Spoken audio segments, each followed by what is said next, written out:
أعوذ بالله السميع العليم من الشيطان اللعين الرجيم. بسم الله الرحمن الرحيم. الحمد لله رب العالمين. الحمد لله الذي هدانا لهذا وما كنا لنهتدي لولا أن هدانا الله.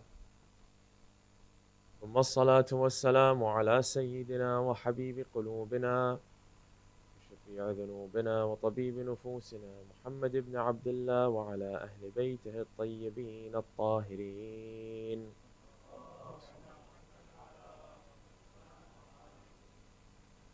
قال الله تبارك وتعالى في كتابه الكريم قوله الحق هو أصدق الصادقين. بسم الله الرحمن الرحيم.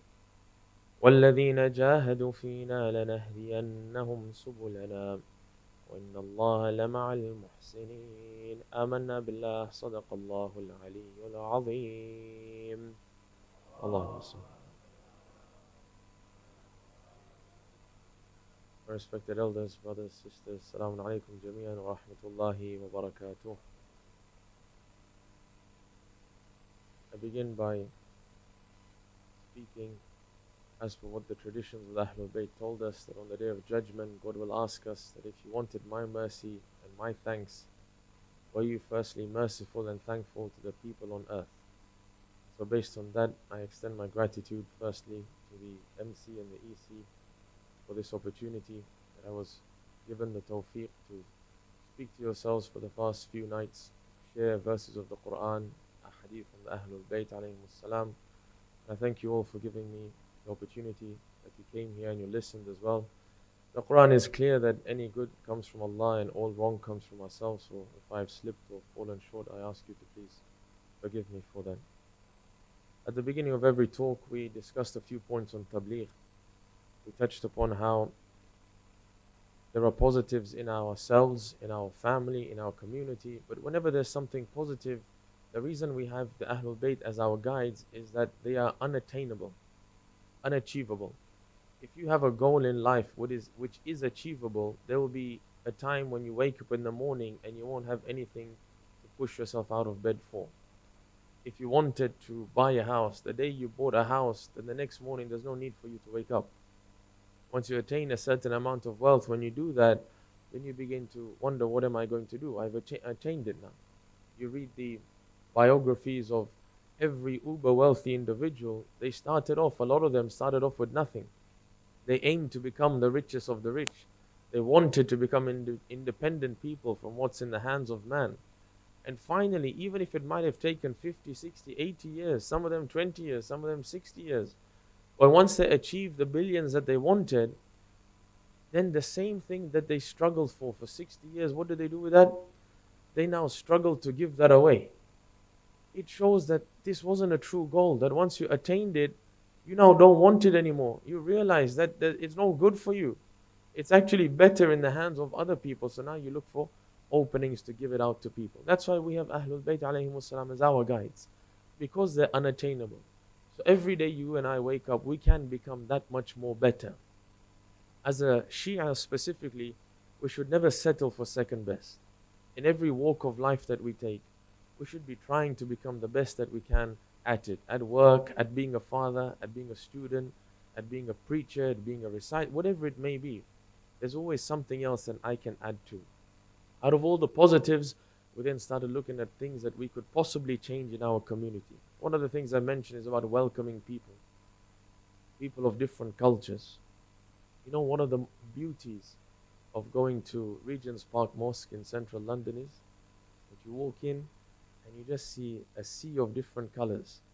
You see different people from different backgrounds. When you go and pray, your kids have a football match at Regent's Park, you go and watch the match, and afterwards you go and pray in the mosque.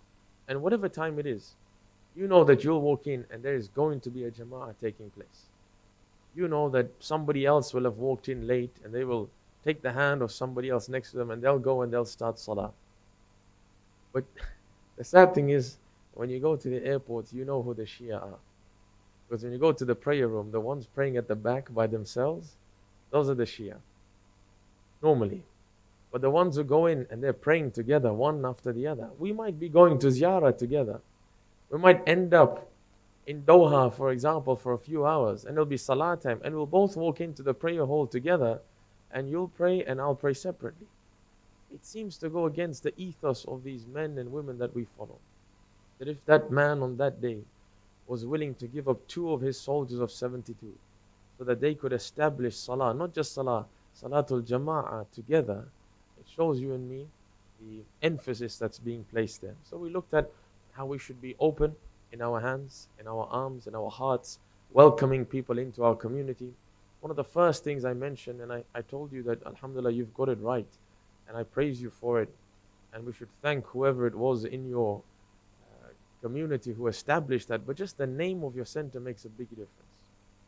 Just the fact that it doesn't start with KSIMC. That's not how it begins. That I'm not, the most proud thing about me in the center is not my culture. That's there, but that's not my identity. My identity first is that I am a muwahid, I'm a Muslim, I'm a Shia. That should be at the forefront first. Calling it Zainabiyya Islamic Center, it's a beautiful name. At least I know it's an Islamic center. It's not going to be a cultural center. When I search for mosque in Milton Keynes, you come up near the top.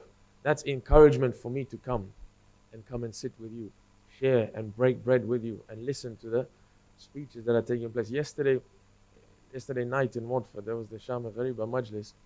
As I entered, somebody introduced me to a man called Philip. That Philip was just walking by and he saw all these people walking in, so he's just inquiring as to what's taking place. What a beautiful opportunity. This man who maybe doesn't know much about Shia Islam, just knows about the Islam that he sees, and he had questions to ask. But what brought him in was just the fact that he saw many people going into a hall somewhere. But the welcoming, the fact that we can open our arms and say, yes, come and sit down. We'll narrate for you what happened, what you're about to see. Because if somebody walks into a Sham Ghariba Majlis not knowing what's happening and they just hear what we narrate, it can push them away.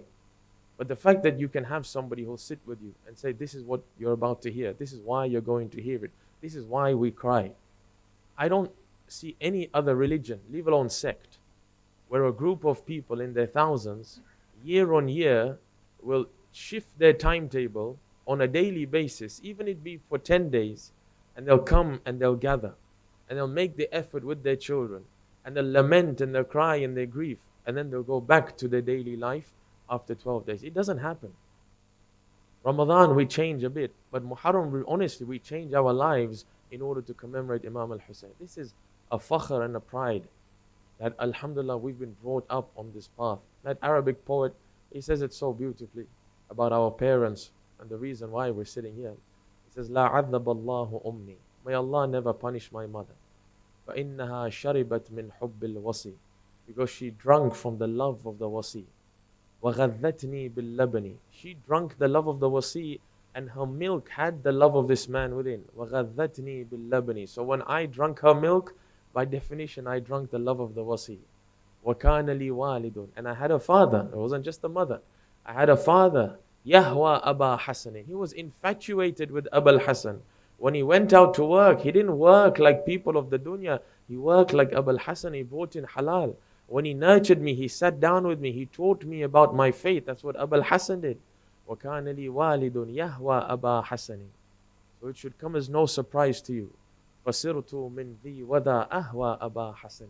It should come as no surprise to you that because of him and because of her, I too have become one who is infatuated with Abul Hasan Ali ibn Abi Talib alayhi salam.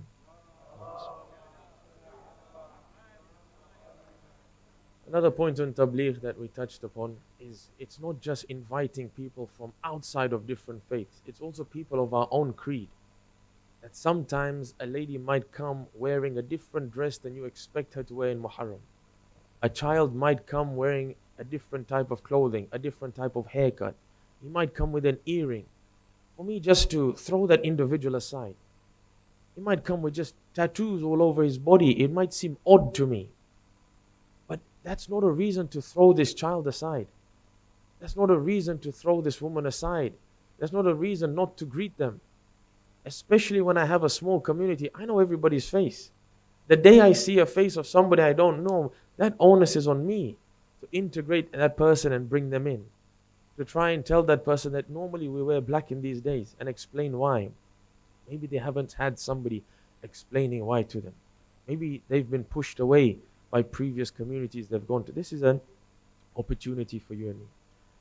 Secondly, we talked about maintaining a positive image in Islam, that it's on our shoulders. You didn't choose where you live. However much you think you chose the house that you chose, God says, وَمَا رَمَيْتَ إِذْ رَمَيْتَ وَلَكِنَّ اللَّهَ رَمَى. When you threw the arrow, you didn't throw the arrow, God threw the arrow. At the end of the day, there's no such thing as a coincidence in Islam. It is only happening because God has given it permission. You are going to be questioned, I am going to be questioned if my neighbor didn't have a positive image of Islam. If all my neighbor knows that these individuals are not clean individuals, that things are always throwing out of their bins are not even kept neat and tidy, then that image of Islam, that comes to me.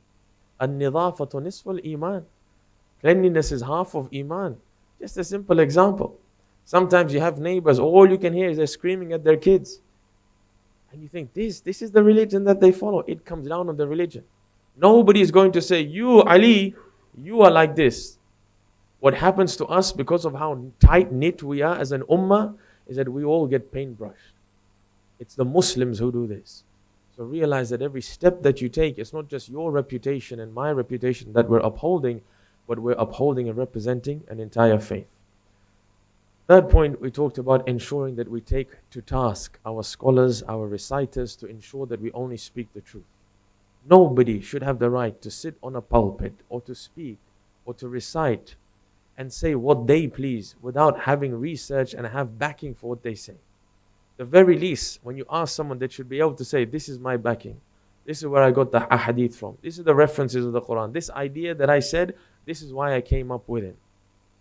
And I also talked about the maqatil, that we have to just be a bit careful that when we are reciting a marthiyah, a qasida, if it's under the guise of poetic license, just ensure that that's clear to the audience. If I'm going to recite a maqtal and there's not enough mention, Aun and Muhammad, in the maqatil there's nothing. It's even debated whether or not they were both sons of Lady Zainab. But if I'm going to speak about it, and in the maqtal it just says that they went to battle and they died, if I want to add it to that, then what I need to tell a people is that what I'm about to tell you is not from the primary sources. It's a poem. It's a made up. It's an imagination. What if this may have happened? Because you think about that day, how could somebody have heard what Zainab was saying to her children if she said it in a tent? How could somebody have heard what Imam Hussein was whispering to Ali and Akbar if he put his cheek on his cheek? Then who was there to listen and put an ear when they were whispering to one another? A lot of this has, if you look at just what we know that we feel is absolutely truth, it's very little. The rest has to be made clear to the audience. Oh people, this is what I think may have happened. Every child's heart would have broken. Every sister would have spoken like this to her brother. It makes it clear to the audience. And I'll tell you why we shouldn't push a certain agenda to a people. Because later on, when the truth is presented, they may not be able to accept it easily. The best example is when the jurists and our maraja say that you can't draw faces of the imams. Why can't I draw the face? I'm just an imaginary face. This is what I think the face looks like. I tell you why. When you go to Iraq today and you walk in Arba'in and you see these flags with all the 11 or the 12, all the 12 ma'sumin and then the prophets, you have 13 of them. Sayyidah Fatima is not drawn, all the men are drawn. The 12 imams plus the prophet. When you see those 13 faces, have you ever seen a flag or a banner with a black man on it? Have you ever seen an imam with dark skin? Probably not. Why is it that they're all fair-skinned? Why is it that I am now building a picture for the entire ummah and the sect and my children that the 12th imam, when he reappears, he should have fair skin? Open the books that are in your houses. Irshad is in your house of Sheikh Mufid. Open it. From the 6th imam onwards, every wife of the imam was a slave woman, a black slave woman, who was freed, married by the imam, and she bore the children. If from the 6th imam downwards, every mother is a black woman, You don't think that the skin complexion will no longer be fair? Who told you the Prophet was fair in the first place, white skinned or light skinned? But you know what happens when you push a certain agenda? People hold on to it. The fear is that if the Imam, inshallah, if he appears now, but he walks in as a black man, then maybe because of what I've been pushing, that will be the catalyst for me rejecting him. But you're not like the pictures I've seen. My expectation is that your beard is absolutely beautiful. Not one strand comes out. That's how you've been drawn. That's what I've seen. But maybe he'll look different. We don't know. That's why the jurists say don't draw them. Don't try and push an agenda on people. Don't try and make people hold on to your ideas. Just speak the truth.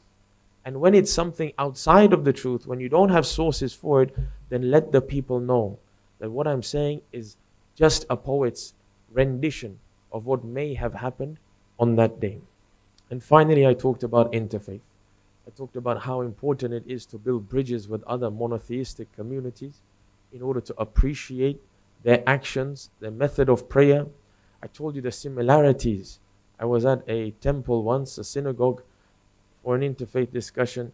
After the presentation, they asked me, would you like to come and just observe how we do our prayers? It was so similar.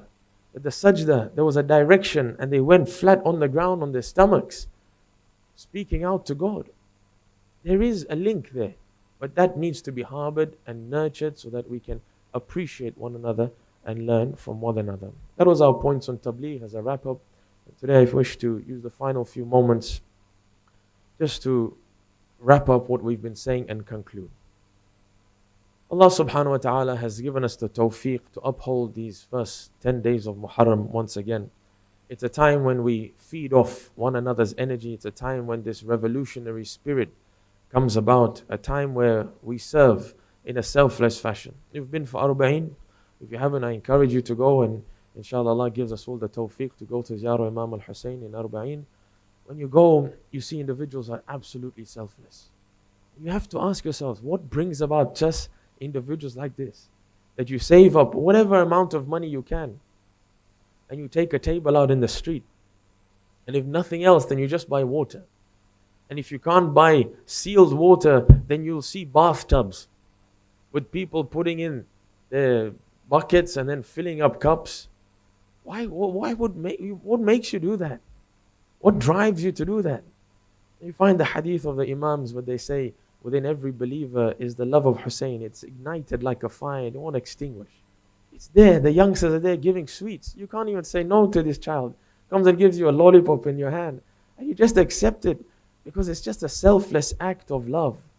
That's what's happening when you and I love Abu Abdullah al-Hussein. We've passed that down to the next generation and we hold it within ourselves as well. However, as these gatherings come to an end, and it's clear they come to an end, you can see the number of people will begin to deplete. You'll see when it comes to the 10th after Ashura, there'll be less people. 20th after, maybe Arba'een again will get a hike. But otherwise, the gatherings are now beginning to disperse. I have to ask myself, what was I doing in these 10 days? Why did I have that energy? And why did I change my schedule and my timetable for those 10 days? What was it for? Was I, one, just running after a feeling that I wanted to quench?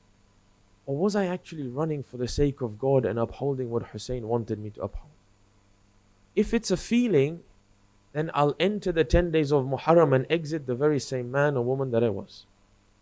But if it was because I went for what Hussein died for and sacrificed himself for, then what he says when he leaves Makkah, when he leaves Medina, he says, إِنَّمَا خَرَجْتُ لِطَلَبِ الْإِصْلَاحِ فِي أُمَّتِ جَدِّي. That I am leaving only for one reason, and that's to bring about reform in the religion of my grandfather. I want to ensure that I bring about change in the next generation that's coming. That will only happen if I sacrifice myself as well. So the one thing we can ask ourselves, that out of these 10 days, at least I should be able to make one change in my life. Change is not easy. God says, وَالَّذِينَ جَاهَدُوا فِينَا لَنَهْدِيَنَّهُمْ سُبُلَنَا. Those who strive in our way, let them not think that the result is in their hands. They can only try, But God says, leave the rest to me. I'm going to guide you to the right path. You've gone to try and find the right job. You try and find the job that God is most pleased with, that will fulfill your potential. If you're knocking on the wrong door, God says, we will guide you to the right path. And He doesn't say to the right path, He says to our paths. Meaning, there's not just one path to God. I don't mean that there's multiple religions that somebody can follow. We know that the religion in the deen عند الله Islam. The religion of God is Islam. It's the religion of submission to monotheism. But within monotheism, your path to God is different to mine. His path is different to hers. We don't all have to be the same. Two twins will have two different lives. So when we try and find what God wants for us, we don't know. We're only trying. God says, that's all I want you to do. That's all I gave you the ability to do. You just try, you knock on the door, and I'll guide you to the path that I want you to come to. Isn't that dua in the Quran so apt, where we tell Allah, رَبَّنَا لَا تُزِغْ قُلُوبَنَا بَعْدَ إِذْ هَدَيْتَنَا وَهَبْ لَنَا مِن لَدُنْكَ رَحْمَةً إِنَّكَ أَنْتَ الْوَهَّابُ. Notice the Arabic words here. رَبَّنَا لَا تُزِغْ. Zagha in Arabic doesn't mean, oh Allah, do not take my heart away from the right religion completely. No. Zagha was used when they were digging graves. You've been to a graveyard, we've buried somebody, but you know the next grave is always kept ready as well. Because you don't know when the next person is going to pass away. When they dig in the graves, at that time they didn't have these diggers that we're using. It was done with shovels. As they're making that shovel, that straight line that they need to follow, Zagha is those few millimeters that you do at the beginning. That at the beginning of the line, if you just sway a few centimeters away, your line starts straight, but it ends up somewhere else. That, oh Allah, don't cause even the slightest deviation in my faith after you have guided me. Because I might think it's okay, I'm just moving a bit away from God. It was just a white lie. I just listened to music once. It wasn't much. God will forgive me. Okay, I just hugged my aunt who's not my mahram. It was one time I saw her after tens of years. Yes, that's that zagha. That's that 1 centimeter that I went away. And what that would lead to, the ripple effects of that are going to be astronomical, but I can't see it. So, oh Allah, I ask you, Rabbana, la tuzigh qulubana, don't sway my heart. Ba'da idh hadaytana, after you've already guided me. I have no right to stand on the day of judgment and say to God, but you didn't teach me the right way. It says, I guided you. I told you what was right and what was wrong. You're the one who decided to move yourself from morality to immorality. That's why God says, you just try, I will guide you to the right path. So ask yourselves tonight as you go home, in the car on the way home, speak to your family. Ask your children, what are we going to change for God? One thing that we want to do as a family. We're not praying together, we'll pray together. Maybe we're praying together, but we're not reciting Quran. We'll sit, we'll recite 1 page of Quran. I'll recite the Arabic, my son will recite the English. My wife will recite the Arabic, my daughter will recite the English. Let's do something as a family to show God that these 10 days didn't go just out of a feeling. I got the feeling, I cried, I felt good, I cried for Imam. That's not why it was there. It was there for reform, that these tears have to bring about change. A couple of days ago, somebody came to me and said, I've started to wake up for Fajr. I felt it was difficult, but now that I'm crying for Imam Hussein, and I'm asking myself that these men, they prayed in the middle of the battle. I can't wake up for Fajr. I felt so ashamed. I said, now I'm waking up. It's difficult, but I'm doing it. You don't think that's enough from the majlis of Imam Hussein? That's it. You know how much it means to God when somebody moves from haram to halal? It's not for God. Inna salata tanha anil fahsha'i wal munkar. This salah is going to keep you and me away from evil and wretchedness. It's not going to keep God away from anything. Yet God says, let me explain to you how pleased and overjoyed I become when you do something and move from haram to halal. It's an expression of speech. He says, let me express my joy to you. That hadith from the Ahlul Bayt, they say, Allah is more overjoyed when an individual turns to Him than a man who is so thirsty that finally gets a sip of water. You know, you've played that football match and you're dying of thirst. And you squeeze that bottle and you take that sip, that pleasant that tranquility that you get, the satisfaction that you get, that's what God says He is. He's satisfied that this is what I created Him for. I created Him to be a moral individual. And now He's making that step. Whenever it was in His life, but at least He made it. Allah says that like that individual who was dying of thirst and got a drink of water, or the man who has lost his way in the desert and finally finds his way out. Have you ever been hiking in Wales or gone? And you're in the middle of Brecon Beacons and all of a sudden the sun is beginning to set and you're looking at this map and you can't make heads or tails of it, you've lost the way. And now you've got the responsibility of the family with you as well. The kids are crying, they need the bathroom, this one needs water, this one's hungry, you don't know what to do.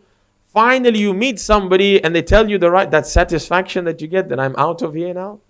God says, that's how satisfied I am. Because of what? Because of something that happened to him? No.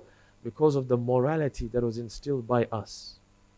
If you've distanced yourself from your child and you find out that your child has fallen into the worst sin, your child has become an alcoholic and whatnot that he's doing, the day you get the phone call to say that he's no longer touching alcohol, the joy that you have is not for yourself. The joy that you have is for the morality. That this child that I brought up, he was meant to be a moral creature, and that's what he is actually doing at this very moment in time. If we can at least leave these majalis and understand that Allah created us to change ourselves. He created us fallible, which means He knows we're going to sin. We do sin, but He just wants us to turn around and make a small change. Then I think that is sufficient for these 10 days. However small that change may be. God doesn't look at the quantity. He's looking at the quality of this change. He tells us in the Quran that, oh man, أَلَمْ نَجْعَلْ لَهُ عَيْنَيْنِ, did I not create you with 2 eyes? وَلِسَانًا وَشَفَتَيْنِ, I created you with a tongue and lips. وَهَدَيْنَاهُ النَّجْدَيْنِ, and I showed you the 2 paths. I showed you the path to morality and I showed you the path to immorality.